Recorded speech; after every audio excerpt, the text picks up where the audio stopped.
성경에도 보면은요, 성공이라고 하는 단어는 딱 두 번 나왔는데 욥기에 한 번, 잠언서에 한 번 나오는데, 성공하는 자가 많은 이야기가 욥기에 나오고요, 지혜 있는 자가 성공한다 요 단어 빼놓고 나머지 성공과는 정반대로 승리라고 하는 단어는 얼마나 많이 기록되어져 있는지 모릅니다. 우리 저 살피시면서 함께 인사하실까요? 함께 우리 승리하십시다. 그렇게 인사해 보시지요.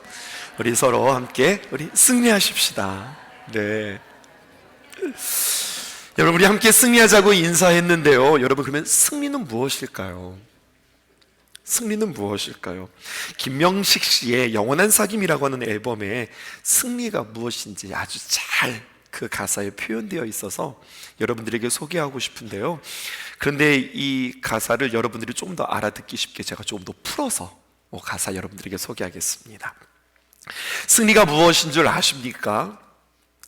더 좋을 수 있는 것, 더 편할 수 있는 것, 이 모든 가능성의 유혹을 여러분 전열이 잘라버리고 오직 주님만, 오직 주님의 길만 따라가는 것, 이것이 승리입니다. 또 승리란 무엇일까요? 내가 하고 싶은 말이 있어요. 또 해야 할 말들이 있어요. 많은 말들이 있습니다. 하지만 모두 다 꾹 참고 말입니다. 오직 주님께서만 말씀하게 하시는 것, 더 말해서 주님이 허락하시는 말만 하는 것, 이것이 바로 승리입니다. 그러면 내가 승리했다, 어떻게 알 수 있을까요? 결과가 어떠하든지 상관없습니다. 예수님만 빛나시고 내 안에 세상에 주는 어떤 평안이 아니라 주님이 주시는 평안이 있는 것, 그럼 내가 승리했구나. 어떤 세상으로 인해서 내가 이렇게 흡족한 것이 아니라, 여러분, 주님이 주시는 그 평안이 내 안에 있으면 나 승리했네, 이렇게 우리가 고백할 수 있단 말이죠. 여러분들에게 카카오 플러스를 통해서요, 여러분 승리라고 하는 찬양, 이 찬양 한번 넣어드릴 테니까 한 주간 이 찬양 함께 들으시면서 함께 승리의 귀한 삶이 여러분들에게 있었으면 참 좋겠습니다. 찬양 가사는 너무 좋고 말은 너무 근사한데요, 이 말을 우리의 구체적인 삶으로 가져오면 이 느낌은 확 달라집니다. 마리아가 천사로부터 말입니다, 수태고지를 들을 때의 이야기였습니다. 누가복음 1장 27절에서 31절에 보면 아주 중요한 표현들이 쭉 진행되어지는데, 어떤 단어가 반복되어지고 어떤 표현이 반복되어지는지 확인하면서 함께 교독해 볼게요. 27절입니다. 다윗의 자손 요셉이라 하는 사람과 약혼한 처녀에게 이르니 그 처녀의 이름은 마리아라. 그에게 들어가 이르되 은혜를 받은 자여 평안할지어다, 주께서 너와 함께 하시도다 하니. 처녀가 그 말을 듣고 놀라 이런 인사가 어찌 의미인가 생각하매 천사가 이르되 마리아여 무서워하지 말라, 내가 하나님께 은혜를 입었느니라. 함께 보라, 내가 잉태하여 아들을 낳으리니 그 이름을 예수라 하라. 반복되어지는 단어 혹시 찾아보셨어요? 처녀라고 하는 단어가 3번 등장했고요, 그리고 은혜를 받은 자여, 또 은혜를 입었느니라 라고 하는 표현이 2번 등장해요. 천사가 무서워하고 당황하는 이 마리아에게, 그에게 다시 한번 설명합니다. 천사가 나타나서 너 내 몸을 통하여서, 성령을 통하여서 아기를 갖게 되어질 거야. 얼마나 당황스럽고 얼마나 무서우며 얼마나 이해되어지지 않는 이야기일까요? 근데 이것으로 끝나는 것이 아니라 천사가 앞으로 내가 갖게 되어질 그 아이가 어떤 아이인지 설명해 줍니다. 그게 32절에서 33절에 있는 말씀이에요. 그가 큰 자가 되고 지극히 높으신 이의 아들이라 일컬어질 것이요, 주 하나님께서 그 조상 다윗의 왕위를 그에게 주시리니 영원히 야곱의 집을 왕으로 다스릴 것이며 그 나라가 무궁하리라. 마리아가 처음 천사로부터 수태고지를 들었을 때 못해요, 안 돼요, 몰라요, 이렇게 말하지 않고 하나님의 은혜를 받을 것이라고 하는 이 말씀에 내 아들이 바로 이런 자가 되어질 것이다 라고 하는 그 말에 아멘으로 그 수태고지를 받아들입니다. 그 말씀이 1장 38절에 있는 말씀이죠. 마리아가 이르되 주의 여종이 오니 말씀대로 내게 이루어지이다 하매 그 말을 듣고 천사가 떠났다. 이렇게 기록되어지고 있어요. 이 상황을 어떻게 남편에게 알려야 하나, 이 상황을 어떻게 이야기해야 하나 고민했는데요. 그런데 참 감사하게 설명하지 않아도, 이야기하지 않아도 모두 다 풀어줄 수 있게끔 하나님께서 요셉에게도 나타나서 꿈을 통하여서 이 모든 이야기들을 다 이야기해 주었어요. 그러니까 마리아가 설명하려고 해도 알아요. 당신 무슨 일이 있는지 하나님께서 다 나에게 이야기해 주셨습니다. 이렇게 되어지는 거예요. 근데 성경 좀 보세요. 당사자인 마리아와 요셉에게만 가르쳐 준 것이 아니라 제3자에게 가르쳐 줬는데 그것은 바로 누구냐? 엘리사벳이에요. 엘리사벳은 그 나이 많은 여인이 세례 요한을 잉태합니다. 마리아가 그것을 보았습니다. 아니, 저 할머니가 아이를 갖게 되었다고? 뿐만 아니라 할 수 없는 일들이 되어짐을 통하여서 그는 놀랐을 뿐만 아니라 엘리사벳을 통하여서 다시 한번 내 아기가 어떤 이야기인지 이야기 들음으로 말미암아 다시 한번 확인하는 거예요. 자신이 천사로부터 들었어요. 또 요셉이 꿈에서 보았어요. 엘리사벳이 그 증거를 이야기했어요. 다 되었습니다. 여러분, 그래서 이제 이 마리아는 기쁨으로 그 마음 가운데 그 예수님을 품게 되어졌는데, 그런데 보세요. 자신이 잉태된 예수님이 누군지는 설명을 들었는데, 그런데 그 예수님이 어떻게 태어날지에 대해서는 주님께서 말씀해 주시지 않으셨어요. 예수님이 요셉과 마리아의 일상에서, 그가 살아가는 세상에서, 그 다음에 그 땅의 황제라고 하는 아구스투를 통하여서 그 지배 가운데 예수님께서 오시게 되어집니다. 오늘 보면 1절에서 5절에 보면 이렇게 기록되어져 있습니다. 그때에 가이사 아구스토가 영을 내려 천하로 다 호적하라 하였으니 이 호적은 구네료가 수리아 총독이 되었을 때 처음 한 것이라. 모든 사람이 호적하러 각각 고향으로 돌아가매 요셉도 다윗의 집 족속이므로 갈릴리 나사렛 동네에서 유대를 향하여 베들레헴이라 하는 다윗의 동네로 그 약혼한 마리아와 함께 호적하러 올라가니 마리아가 이미 잉태하였더라. 여러분, 그들이 작정하고 다짐하고 그래서 마음 먹고 우리 베들레헴에 가서 우리 기도합시다. 우리 베들레헴에 가서 예배하십시다. 거기 수련회 갈까요? 집회 갈까요? 이렇게 그들이 마음 먹고 작정하고 떠난 게 아니라 그들에게 수태고지는 있었으나 그들의 삶을 막 밀어붙이시는 하나님의 역사를 보게 되어지는 겁니다. 가만히 있고 싶지만, 거기에 머물러 있고 싶지만, 그 당시에 황제를 통하여서 호적을 정하라고 하는, 호적을 하라고 하는 그 명령에 따라서 그들은 어쩔 수 없이 움직이게 되어지는 거예요. 가만히 보았더니 여러분, 이 나사렛이라고 하는 동네에서 베들레헴까지 자로 그었더니 축척이 있잖아요. 축척 비율로 쟀더니 그냥 직선거리로 150km예요. 직선거리로 150km가 되어지니까 여러분, 도보의 길은 이거보다 훨씬 더 긴 거리입니다. 역사학자들은요, 이 나사렛에서 베들레헴까지 걸어가는 이 여정의 시간들을 여러분 열흘 정도 걸린다고 하니 이게 만만한 시간들이 아닙니다. 그런데 여러분, 이 산딸이 이제 곧 다가오는 이 마리아가 베들레헴까지 간다니 이게 무슨 고생입니까? 여러분, 마리아가 걸어갔을까요? 아니면 낙이 타고 갔을까요? 걸어가면 고생스럽고 낙이 타고 가면 좀 쉬웠을까요? 혹시 여러분들 동남아 가셔서 혹시 코끼리를 타보셨는지요? 아니, 혹시 낙타를 타보셨는지요? 일단 냄새가 나요. 일단 냄새가 나서 아주 곤욕이고요. 처음에는 좀 둥실둥실 타는 것 같지만 여러분, 한 10분, 20분 지나면 허리가 아파서 도저히 탈 수가 없는 겁니다. 그런데 코끼리도 아니고 낙타도 아닌 나귀를 탄다, 아니면 그 당시에 수단이었던 어떤, 그렇다고 막 말을 타고 달리진 않았을 것 같은데요. 얼마나 고생스럽고 얼마나 힘든 여정이었을까요? 그런데요, 여러분, 어떤 상황이 펼쳐지는가? 그렇게 힘들게 베들레헴에 도착했는데 묵을 방이 없다는 거예요.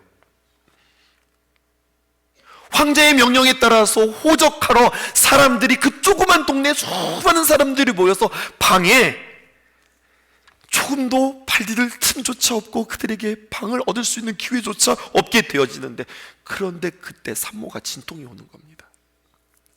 여러 가지 많은 가능성을 열어놓을 수 있어요. 어쩌면 그 열흘이라고 하는 여정이 150km나 걸어왔던 그 여정이 어쩌면 그 산모에게는 참 힘든 시간이었는지도 모르겠습니다. 참고 참았는데 이제는 아이를 쏟게 되어지는 상황이 되어지는 겁니다. 6절에서 7절 이렇게 기록되어져 있어요. 거기 있을 그때에 해산날이 차서 첫 아들을 강보에 싸서 구유에 뉘었으니 이는 여관에 있을 곳이 없음이로라, 이렇게 이야기하고 있습니다. 겨우겨우 아이가 막 나올 것만 같고 자리를 찾기는 해야 되겠는데 여관에 방은 없고 어떻게 합니까? 겨우 찾는다고 하는 것이 겨우 얻게 된 산후조리원이 어디냐? 마구간이었다는 거예요. 여러분, 제가 아이를 그래도 3명은 낳아봤잖아요. 더 정확하게 표현하면 내가 낳은 건 아니고 낳는 거 옆에서 구경한 거잖아요. 근데요, 이 상황들을 가만히 펼쳐보니까 우리가 훨씬 더 난감한 상황들이 펼쳐지는 거예요. 어머니들 한번 생각해 보세요. 아이를 낳았어요. 탯줄은 어떻게 끊었을까요? 이런 핏덩어리를 낳는데 마구간에서 핏덩어리가 쏟아졌다고요. 그럼 여러분, 그 아기는 어떻게 씻어야 할까요?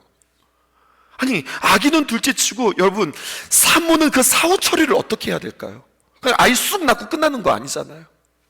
그 산모는 어떻게 해야 할까요? 그렇게 생각하고 보니까 성경이 다시 읽혀지는 거예요.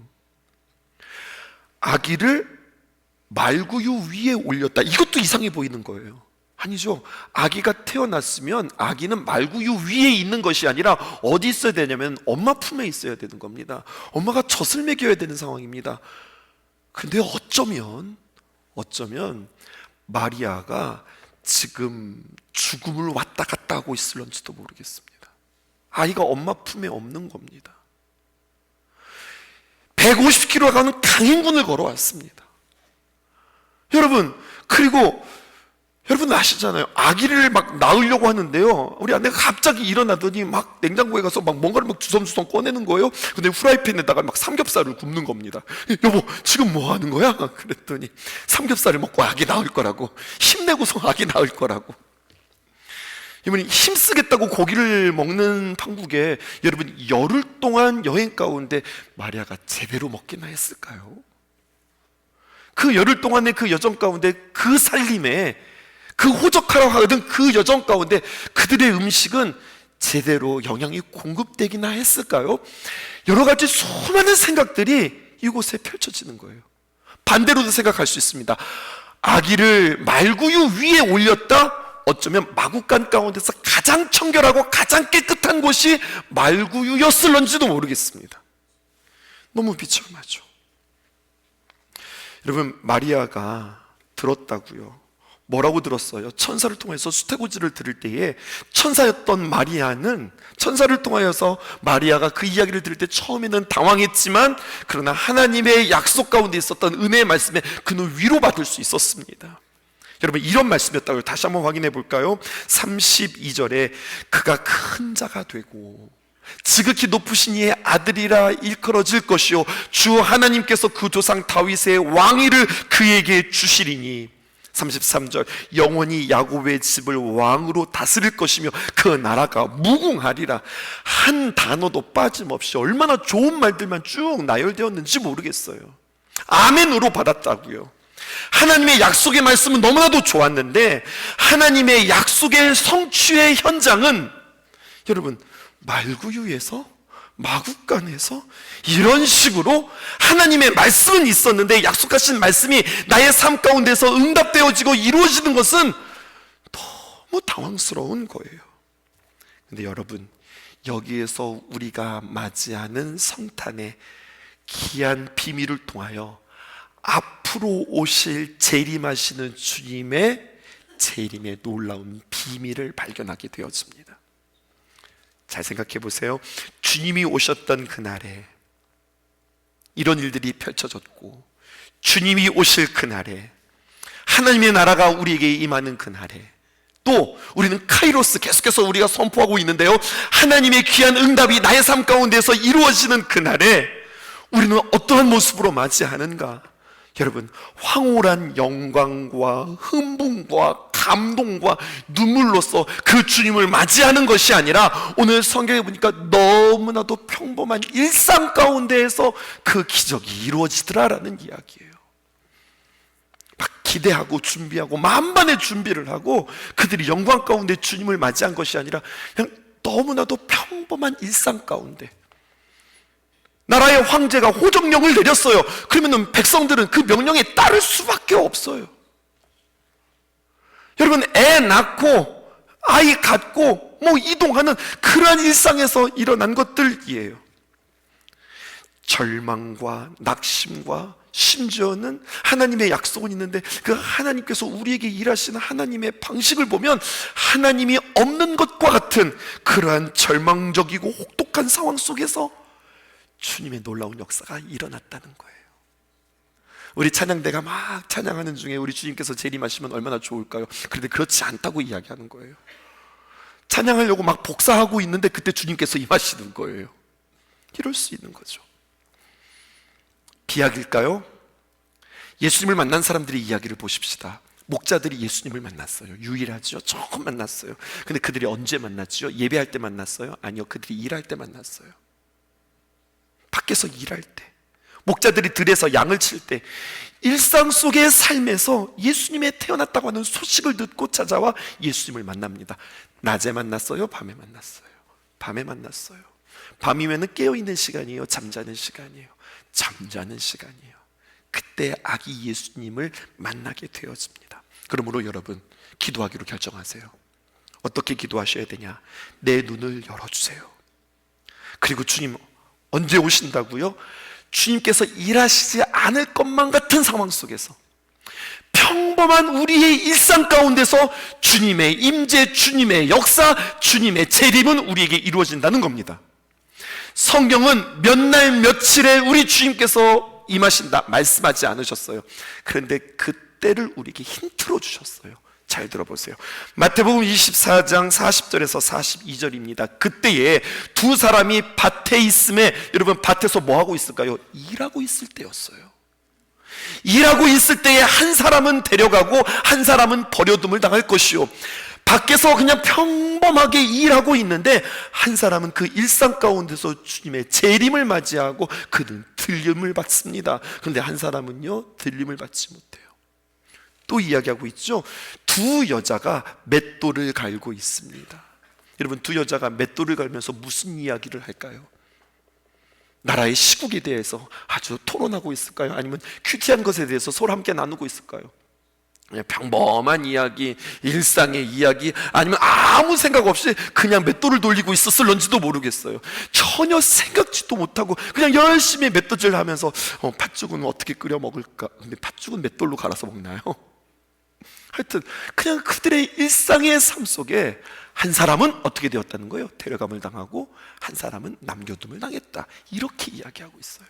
그러므로 결론은 이렇게 성경은 이야기합니다. 그러므로 어떻게 하라는 거예요? 깨어 있으라. 깨어 있으라. 어느 날에 너희 주가 임할는지 너희는 알지 못합니다. 또 마태복음 24장 44절에 보면 이렇게 기록되어 있어요. 그러므로 너희도 준비하고 있으라. 언제 오신다고 그랬어요? 생각하지 않을 때. 생각하지 않을 때. 주님이 이렇게 오신다고 우리는 모두 다 이렇게 이야기할 거예요.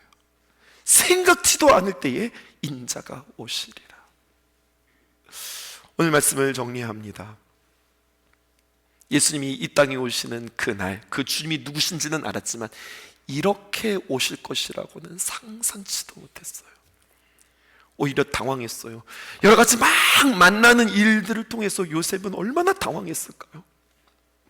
여보, 아이가 막 나올 것만 같아요. 막 피가 나오고 양수가 터지고 막 하혈을 하는 가운데 내 아내를 어디다가 둘 수 없고 막 이곳저곳 다니면서 혹시 방이 있나요?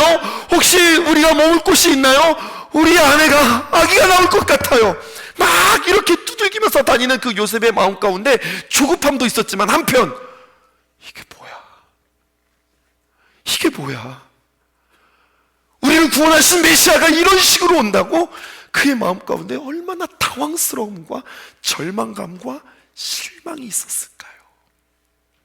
그럼에도 불구하고 주님의 역사, 주님의 일하심은 변함없이 우리에게 이루어졌다고 하는 거죠. 이 말씀을 기억하면서 매 삶이 주님 앞에 깨어있는 저와 여러분들 되어지기를 원합니다. 실망스러워도 당황스러워도 주님의 귀한 역사는 이루어진다는 거죠. 맨 처음 여러분들에게 나누어 드렸던 승리라고 하는 찬양의 가사를 다시 한번 기억해 볼까요? 승리가 무엇인 줄 아십니까? 더 좋을 수 있는 것, 더 편할 수 있는 것, 이 모든 가능성의 유혹을 저련히 잘라버리고, 이렇게 하면 좀 더 편한데, 이렇게 하면 더 쉬운데, 당연히 좋은 거, 쉬운 거, 많은 거 챙겨야죠. 그런데 하나님의 말씀이 그것이 아니라고 한다면 탁 잘라내고 오직 주님만, 오직 주님의 길만 따라가는 것, 이것이 승리의 길입니다.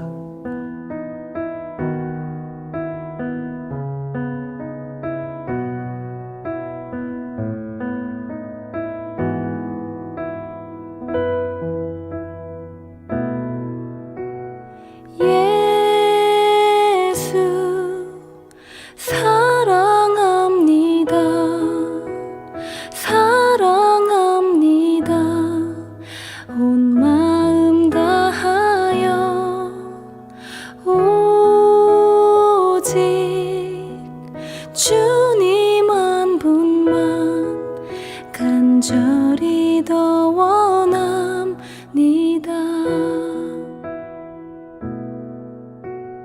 예수 사랑합니다. 사랑합니다. 온 마음 다하여 오직 주님 한 분만 간절히 더 원합니다. 넘쳐나네 넘쳐나네 주를 향한 내 속에 갈망이 주님께로 날 이끌어 주소서. 주님을 더 원합니다.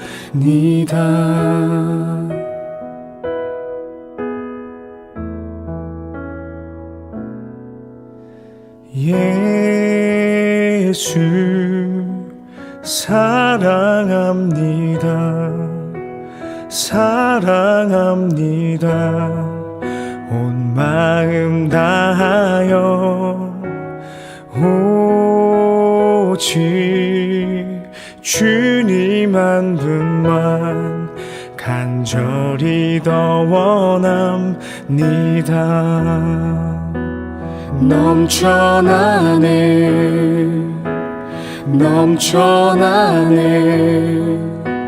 주를 향한 내 속에 갈망이 주님께로 날 이끌어 주소서. 주님을 더 원합니다. 넘쳐나네 넘쳐나네 주를 향한 내 속에 갈망이 주님께로 날 이끌어 주소서.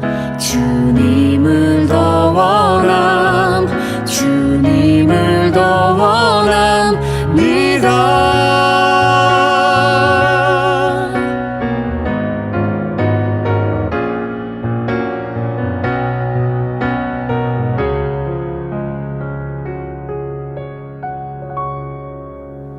넘쳐나네 넘쳐나네 주를 향한 내 속에 갈망이 주님께로